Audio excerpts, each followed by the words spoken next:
বাসর ঘরে ঢুকতে দেখলাম নতুন বউ বিয়ের শাড়ি খুলে পেটিকোট আর ব্লাউজ গায়ে দাঁড়িয়ে আছে। ওকে এই অবস্থায় দেখে আমি ধাক্কা খেলাম। ওর আকর্ষণীয় ফিগার আমাকে টানছে। বিশেষ করে অবিবাহিত কোনো ছেলে যদি অবিবাহিত কোনো মেয়েকে এমন অবস্থায় দেখে, সে কখনো নিজেকে কন্ট্রোল রাখতে পারবে না। এখানে অবিবাহিত বলার একটা কারণ হচ্ছে, যদিও বা একটু আগে জোনাকির সাথে আমার বিয়ে হয়েছে, কিন্তু এখনো আমাদের বাসর হয়নি।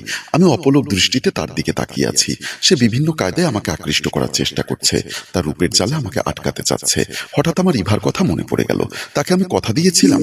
সেদিন ইভা বলেছিল, তুমি আমার মাথায় হাত রেখে শপথ করে বলেছিলে আমাকে ছাড়া অন্য কাউকে বিয়ে করবে না। কিন্তু আজ কি বলছো? দেখো ইভা, বিয়েটা আমার ইচ্ছেতে হচ্ছে না। আমার বাবা হার্টের রোগী। আমি ওনার পছন্দের মেয়েকে বিয়ে করছি না বলে উনি সেদিন মাইনর স্ট্রোক করেছিলেন। শেষ পর্যন্ত মৃত্যু পথযাত্রী বাবাকে কথা দেওয়াতেই আমি জোনাকিকে বিয়ে করেছি। তবে আমি তোমাকে আবারও কথা দিচ্ছি, আমি জোনাকিকে বিয়ে করব ঠিকই, কিন্তু তাকে স্পর্শ করব না। সেদিন আমার কথা শুনে ইভা আবার বলেছিল, তুমি বিয়ে করবে কিন্তু তাকে স্পর্শ করবে না, তাতে লাভ কি? আমি ততদিন পর্যন্ত অপেক্ষা করব যতদিন আমার বাবা মা পৃথিবীতে বেঁচে আছে। ওনারা পৃথিবী থেকে বিদায় নেওয়ার সাথে সাথেই আমি জোনাকিকে তালাক দিয়ে তোমাকেই বিয়ে করব। সত্যি তো? সত্যি। যদি 10 বছর 15 বছর যত বছর লাগে লাগুক, আমি মৃত্যুর একদিন আগে হলেও তোমাকে বিয়ে করতে চাই। তোমার আমার ভালোবাসার মর্যাদা রাখতে চাই। ইভাকে দেওয়া কথাটা মনে পড়তেই আমি জোনাকির দিক থেকে চোখটা ফিরিয়ে নিলাম। জোনাকি বিষয়টি বুঝতে পেরে আমার দিকে এগিয়ে আসলো। আমাকে পাশ কাটিয়ে নিজেই দরজার সিটকানি লাগিয়ে দিল। তারপর আমাকে জড়িয়ে ধরতে চাইলেই আমি সাথে সাথে তাকে ধাক্কা দিয়ে খাটের উপর ফেলে দিলাম আর বললাম, ফার্দার আমাকে স্পর্শ করার চেষ্টা করবে না। তুমি কোন সাহসে আমাকে স্পর্শ করছো? সে খাট থেকে উঠে বসতে বসতে বলল, একজন স্বামীকে তার স্ত্রী স্পর্শ করবে, সেখানে সাহসের দরকার হবে কেন? আমি কিছুটা উত্তেজিত হয়ে বললাম, ইয়েস, তুমি আমার স্ত্রী, তবে সেটা কাজীর কাবিননামায়। হৃদয়ের কাবিননামা জুড়ে আছে ইভা। একটা কথা মন দিয়ে কান খুলে শুনে রাখো, আমি ইচ্ছা করে তোমাকে বিয়ে করিনি। শুধুমাত্র হসপিটালে বাবাকে বাঁচাতে বাবার হাতে হাত রেখে শপথ করে বলেছিলাম ওনার পছন্দের মেয়েকে বিয়ে করব। যে কদিন বাবা মা বেঁচে আছে সে কদিন তোমার আমার সংসার। এরপর তোমাকে আমি ডিভোর্স দিয়ে ইভাকে বিয়ে করব। তোমার আমার দাম্পত্য জীবনে কোনো চাওয়া পাওয়া থাকবে না, রিমেম্বার ইট। বলেই খাট থেকে একটা বালিশ এবং কম্বল নিয়ে ফ্লোরে শুয়ে পড়লাম। তাকে দেখলাম খাটের উপর বসে বসে কাঁদতে, কিন্তু তার এই কান্না আমার হৃদয়ে নাড়া দিতে পারেনি। পরদিন সকালবেলা আমি ঘুম থেকে ওঠার আগে জোনাকি গোসল সেরে রান্নাঘরে গিয়ে চুলা জ্বালিয়ে দিল। এমন সময় সে খেয়াল করলো মা সেখানে আসছে। মা জোনাকির পাশে আসতেই বলল, বৌমা, তোমার হাতের মেহেদি মোছার আগে রান্নাঘরে ঢুকলে কেন? মা, আজ হোক আর কাল হোক আমাকেই তো রান্নাঘরে ঢুকতে হবে। তাছাড়া আমার বাবার সংসারেও আমরা 3 বোনের মধ্যে আমি বেশি রান্না করতাম। বাবা প্রায় সময় বলতেন, আমার মেজো মেয়ের রান্নায় জাদু আছে। তারপর আমার মাতার মুখের দিকে তাকিয়ে বলল, নিশ্চয়ই বাবু ইভা ইভা করে সারা রাত তোমাকে জ্বালিয়েছে, তাই না? আমার মায়ের মুখে এমন কথা শুনে জোনাকি চুপ হয়ে রইল। মা আবারও বলল, আমি নিজের হাতে তোমার জীবনটা নষ্ট করে দিয়েছি রে মা, বলে উনি কান্না করতে লাগলেন। জোনাকি মায়ের চোখের জল মুছে দিতে দিতে বললেন, আপনি কেন আমার জীবনটা নষ্ট করবেন? আল্লাহর উপর আমার বিশ্বাস এবং ভরসা দুটোই আছে। নিশ্চয়ই আল্লাহ উত্তম পরিকল্পনাকারী। তিনি আমার জীবন নিয়ে যেমন পরিকল্পনা করে রেখেছেন ঠিক তেমনি হবে। ওটা নিয়ে আপনাকে টেনশন করতে হবে না। চেষ্টা করে দেখো আমার ছেলেটাকে ওই ইভা নামক পোকাটার মোহমায়া থেকে ফেরাতে পারো কিনা। তারপর আমার স্ত্রী কিছুটা স্বাভাবিক হয়েই আমার মাকে জিজ্ঞাসা করলেন, আচ্ছা মা, একটা সত্যি কথা বলবেন? বলো, আপনার ছেলে যেহেতু ইভাকে এতই ভালোবাসে, তবে আপনারা ইভাকে কেন আপনার ছেলের জন্য বউ করে আনলেন না? প্রথম দিকে তোমার বাবা এবং আমি দুজনেই রাজি ছিলাম। ছেলের কথা মতো ওই মেয়ের বাড়িতে বিয়ের প্রস্তাবও নিয়ে যাই। মেয়ে দেখে মাশাআল্লাহ আমাদের পছন্দ হয়েছিল।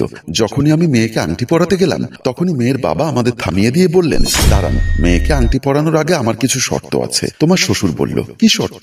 মেয়েকে দেনমোহর দিতে হবে 30 লক্ষ টাকা। আমি বলেছিলাম, বেআই সাহেব, টাকার অঙ্কটা একটু বেশি হয়ে গেল না? ইভার বাবা বলল, দেখুন বেআই সাহেব, আপনিও একজন মেয়ে, আর একজন মেয়ের বাবা হিসাবে আমার মেয়ের ভবিষ্যৎ নিরাপত্তা তো আমাকেই চিন্তা করতে হবে, তাই না? আমার পাশে বসা বাবু আমাকে কানে কানে বলল, কাবিন 30 লাখের জায়গায় 60 লাখ হলেও সমস্যা কি? আমি তোকে ডিভোর্স দেওয়ার জন্য বিয়ে করছি না, তোমরা রাজি হয়ে যাও। এরপর মেয়ের বাবা আবার বলল, মেয়েকে 20 ভরি গহনা দিতে হবে। ওটা শুনে বাবুর বাবা বলল, এটা একটু বাড়াবাড়ি হয়ে যাচ্ছে। বাড়াবাড়ির কিছুই নেই, আমার হীরার টুকরো মেয়ে, যে ঘরে যাবে সে ঘর আলোকিত করবে। মেয়ের বাবার কথা শেষ হতেই বাবুর বাবা বলল, আপনি এত কিছু চাচ্ছেন, কিন্তু আপনি আপনার মেয়ের জামাইকে কি দিবেন? সাথে সাথে মেয়ের বাবা বলল, আপনারা কি যৌতুক চাচ্ছেন? যৌতুক নয় বিআই সাহেব, আমার ছেলের প্রাপ্য অধিকার চাচ্ছি। মেয়েকে এতটুকু লেখাপড়া করিয়ে বড় করিয়েছি, সেটাই কি বেশি নয়? বাবু বলল, বাবা, তোমরা বাড়াবাড়ি করছো কেন? ওনারা যেভাবে বলে সেভাবে রাজি হয়ে যাও। শেষ পর্যন্ত সেদিন বাবুর কারণে আমরা অনিচ্ছা সত্ত্বেও মেয়েকে আংটি পরিয়ে আসলাম। এর কয়েকদিন পর বাবুর বাবা ড্রয়িং রুমে বসে পেপার পড়ছিলেন আর চায়ে চুমুক দিচ্ছিলেন। আমি পাশে বসে আমার বোন নাদিয়ার সাথে কথা বলছিলাম। এমন সময় বাবুর বাবার মোবাইলে মেয়ের বাবা ফোন করেছে। বাবুর বাবা পেপারটা রেখে মোবাইলটা হাতে নিল। ততক্ষণে নাদিয়ার সাথে আমার কথা শেষ হয়েছে। আমি জিজ্ঞাসা করলাম, কে ফোন করেছে? মনে হচ্ছে তো ইভার বাবা, নিশ্চয়ই কোনো জরুরি কাজে ফোন করেছে, রিসিভ করে দেখো। বাবুর বাবা মোবাইলটা রিসিভ করে কানে দিতেই ওপাশ থেকে ইভার বাবা বলল, আসসালামু আলাইকুম বিআই সাহেব। ওয়ালাইকুম আসসালাম, কেমন আছেন? ভালো আছি, একটা জরুরি ব্যাপারে কথা বলার জন্য ফোন করেছি। বলুন, আপনাদের বাড়িটা কার নামে? হঠাৎ এই প্রশ্ন কেন? আরে ভাই বলুন না কার নামে। এখনো আমার বাবার নামে, খতিয়ান করলে আমার নামে হবে। তাড়াতাড়ি খতিয়ানটা করে ফেলুন। মানে আমি বলতে চাচ্ছি বিয়ের আগেই খতিয়ানাটা করে জায়গাটা আমার মেয়ের নামে লিখে দিবেন। না হয় ওই বাড়িতে আমার মেয়েকে বউ হিসাবে পাঠানো আমার পক্ষে পসিবল হবে না। কথাটা শুনে তোমার শ্বশুর চমকে উঠলেন। অন্যদিকে সব কথা শেষ করে ইভার বাবা মোবাইলের লাইনটা কেটে দিলেন। তোমার শ্বশুর মোবাইল রাখার সাথে সাথে আমি বললাম, উনি কি বলতে চায়? আমার ছেলে ওনার মেয়েকে ভালোবাসে, আর এই সুযোগটা উনি কাজে লাগাতে চায়। আমি বুঝতে পেরেছি ওরা লোভী প্রকৃতির মানুষ, আর এমন পরিবারের সাথে সম্বন্ধ করা আমার পক্ষে সম্ভব না। তুমি বাবুকে বলে দিও এই বিয়েতে আমি রাজি নই। কতটা খারাপ মানুষ হলে একের পর এক এরকম শর্ত দিতে থাকে। দেখলাম কথাগুলো বলতে বলতে তোমার শ্বশুর উত্তেজিত হয়ে যাচ্ছে। আমি ওনাকে নিবৃত্ত করতে গিয়ে বললাম, প্লিজ বাবুর বাবা, তুমি এভাবে উত্তেজিত হবে না, তোমার হার্টের সমস্যা হবে। আমি বুঝতে পারছি না আমার ছেলে কি দেখে ওই মেয়ের জন্য এতটা পাগল হলো। বলতে বলতে উনি বুকে হাত দিয়ে গোংড়াতে লাগলেন, ছটফট করতে লাগলেন। আমি তখন বাবুকে ডাকতে লাগলাম। আর ওই দিনই বাবুর বাবা স্ট্রোক করেছিল। এরপর হসপিটালের বেডে শুয়ে উনি বাবুকে ওয়াদা করিয়েছিলেন যেন ইভাকে বিয়ে না করে তোমাকে বিয়ে করে। এতক্ষণ ধরে শাশুড়ির মুখে কথাগুলো শুনে জোনাকি উপলব্ধি করতে পেরেছিল দুজন অসহায় বৃদ্ধ মানুষের মনের অবস্থা, যাদের চাওয়া পাওয়ার কাছে জোনাকি হেরে গেছিল। আমার মা জোনাকির হাত ধরে বলল, বৌমা তুমি কি পারবে আমার ছেলের মাথা থেকে ইভাকে সরিয়ে তোমাকে বসাতে? আমি চেষ্টা করব মা, যে কোনো কিছুর বিনিময়ে আমার স্বামীকে ফিরিয়ে আনতে। ততক্ষণে আমি ঘুম থেকে উঠে রেডি হয়ে নাস্তা করার জন্য ডাইনিং টেবিলে চলে গেলাম। একটু পরেই দেখলাম জোনাকি আমার জন্য কিছু জল ভাত নিয়ে এসেছে। আমি জল ভাতগুলো দেখে ওর দিকে তাকিয়ে বললাম, এগুলো কি? জল ভাত কেন? কাল রাতে আপনাকে দেখলাম গ্যাস্ট্রিকের ওষুধ খেতে। আমার বাবা বলে যারা প্রতিদিন সকালে জল ভাত খায় গ্যাস্ট্রিক নাকি তাদের ডিস্টার্ব করতে পারে না। কথাটা শুনে আমার মাথাটা চরম পর্যায়ে খারাপ হয়ে গেল। তাই রেগে গিয়ে বললাম, এই জল ভাত তোমার বাবাকে গিয়ে খাওয়াও, আমি সকালবেলায় এই ছাইপাশ খেতে পারবো না। বলে উঠে চলে গেলাম। ইভা আমার জন্য একটা রেস্টুরেন্টে অপেক্ষা করছিল। আমি কাছে যেতেই ইভা খোঁচা দিয়ে বলল, বাসরাত কেমন কেটেছে? আমি একটা তাচ্ছিল্যের হাসি দিয়ে বললাম, কিসের বাসর? আগে খাটে ঘুমোতাম, এখন ফ্লোরে ঘুমোই। ইভা আমার দিক থেকে মুখ ফিরিয়ে অন্যদিকে ঘুরিয়ে বলল, সারা রাত একটা ঘরে একটা যুবক ছেলে একটা যুবতী মেয়েকে অন্ধকারে কিছু না করে থাকবে, সেটা আমাকে শেখাচ্ছ? তুমি কি আমাকে বিশ্বাস করো না? করি বলেই তো তোমার সাথে দেখা করার জন্য বিয়ের পরদিন এই রেস্টুরেন্টে তোমার জন্য অপেক্ষা করছি।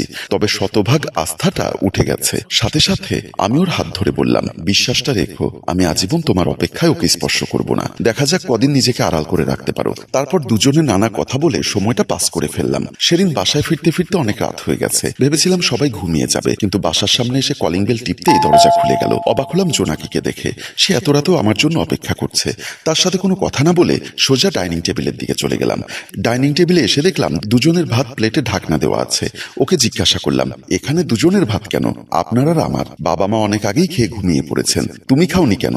আমার মা বলেন স্বামীদের আগে স্ত্রীদের খেতে নেই, তাতে নাকি স্বামীর আয়ু কমে যায়। সাথে সাথে আমি রেগে গিয়ে বললাম, দেখো এই সংসারে আমার মা বললেন আমার বাবা বললেন এসব চলবে না। আর আমার জন্য তুমি না খেয়ে অপেক্ষা করা সেটাও আমার পছন্দ না। কারণ আমি তোমাকে আগেই বলেছি তোমার আমার বিয়েটা কাজীর কাবিননামা পর্যন্ত।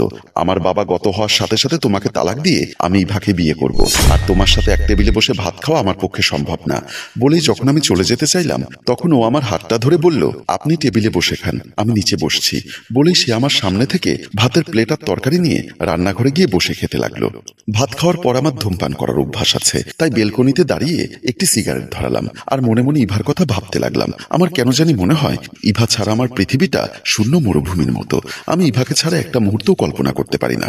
শুধুমাত্র বাবার জীবন রক্ষার্থে আমার নিজের জীবনটা নিয়ে ছিনিমিনি খেলতে হচ্ছে। কথাগুলো ভাবছি আর ধূমপান করছি। এরকম করতে করতে কখন যে আরো 2 ঘন্টা পার হয়ে গেল সেটা আমি নিজেই টের পেলাম না। চোখের উপর ঘুম চলে আসছে, তাই ঘুমানোর জন্য নিজের রুমের দিকে চলে গেলাম। ঘরে ঢুকেই দেখলাম জোনাকি ফ্লোরে একটা হাফ প্যান্ট আর একটা গেঞ্জি পরে এলোমেলো হয়ে শুয়ে আছে। দেখতে আকর্ষণীয় লাগছে, বিশেষ করে দুধে আলতা গায়ের রঙে যে কোনো পুরুষকেই মোহিত করবে। হ্যালো ভিউয়ার্স, আপনার কি মনে হয় জোনাকির স্বামী এই অবস্থায় দেখে জোনাকির প্রতি আকৃষ্ট হবে? দ্বিতীয় পর্বে কি হতে পারে সেটা কমেন্ট করে জানান। আমরা আপনাদের প্রচুর পরিমাণ কমেন্টস এবং শেয়ার পেলে এই গল্পের দ্বিতীয় পর্ব নিয়ে আগামীকাল হাজির হব।